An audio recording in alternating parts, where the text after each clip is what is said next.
भीमसेन एक दिन किसी कार्य के लिए जंगल में, वन में, तो एक राक्षस वहां युधिष्ठिर जी को, नकुल, सहदेव और द्रौपदी को, बड़ा विशालकाय था, वो पहले से आकर किसी ब्राह्मण ब्रह्म ऋषि का वेश बना के रहता था और जैसे सबकी सेवा होती थी सेवा स्वीकार करता था।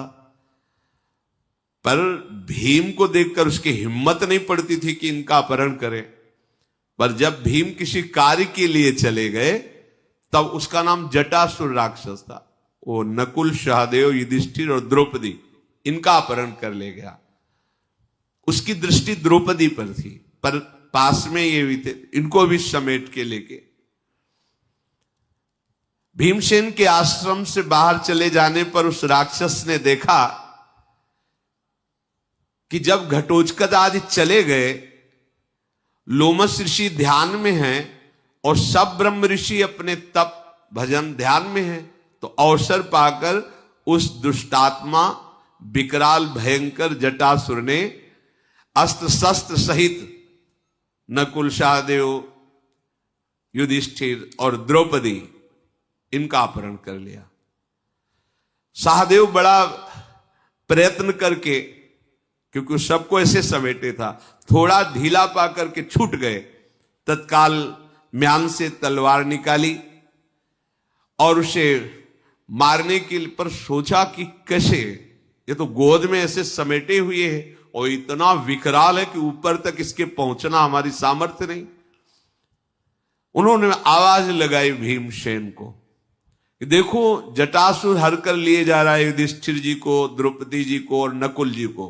ये विश्वासघात किया है, ब्राह्मण के रूप में आया था ऐसा।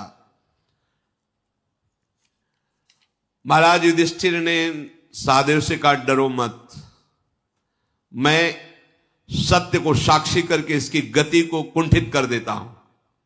क्योंकि कभी असत्य नहीं बोलते थे, इसलिए कहा कि मैं सत्य पर चलता हूं, इसलिए तेरी चाल रुक जाए। और उसकी हिम्मत ही नहीं कि आगे ले जा पाए। ये सत्य अपने आप में एक बहुत बड़ी सिद्धि है। कभी युधिष्ठिर जी मिथ्या भाषण नहीं किए, कभी मिथ्या भाषण नहीं किए। और उधर सहदेव जी चिल्ला ही रहे थे, भीम जी को पुकार रहे थे।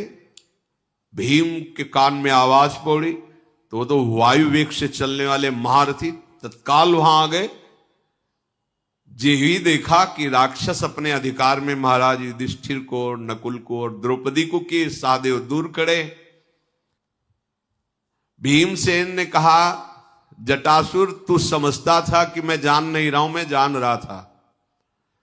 पापी, मैंने तेरे को पहली दृष्टि में पहचान लिया था, पर मेरा धर्म कहता है कि तू छुप कर ब्राह्मण रूप में आया था, मेरा कोई अपराध भी नहीं कर रहा था, इसलिए हम तेरा भरण पोषण कर रहे थे। शास्त्र का सिद्धांत है कि जान भी ले कि दुष्ट स्वभाव वाला है, पर उसने दुष्टता नहीं की तो आपको उसे दंड नहीं देना चाहिए, इसीलिए मैंने तुम्हें दंड नहीं दिया। अब तेरा अपराध प्रकट हो गया है, अब तुझे कोई नहीं बचा सकता। आज निश्चय तेरी आयु पूर्ण हो गई, तभी तूने महाराज युधिष्ठिर का स्पर्श किया और पातिव्रत धर्म से युक्त द्रौपदी का स्पर्श ही मृत्यु का स्वरूप है। भीमसेन ने कहा, तेरी आयु तो उसी समय नष्ट हो गई थी जब तूने द्रौपदी को उठाया था। अरे राक्षस, तेरे से मेरे को भय नहीं लग रहा। भीमसेन को जब इस प्रकार गरजते हुए देखा तो उसने जल्दी में कि अब युद्ध करना, तो युधिष्ठिर जी को, नकुल जी को, द्रौपदी जी को छोड़ दिया। सहदेव जी पहले ही छूटे हुए थे और दोनों भुजाओं को ऐसे बांध करके भीम पर उसने प्रहार किया। कुंती कुमार भीम हंस दिए।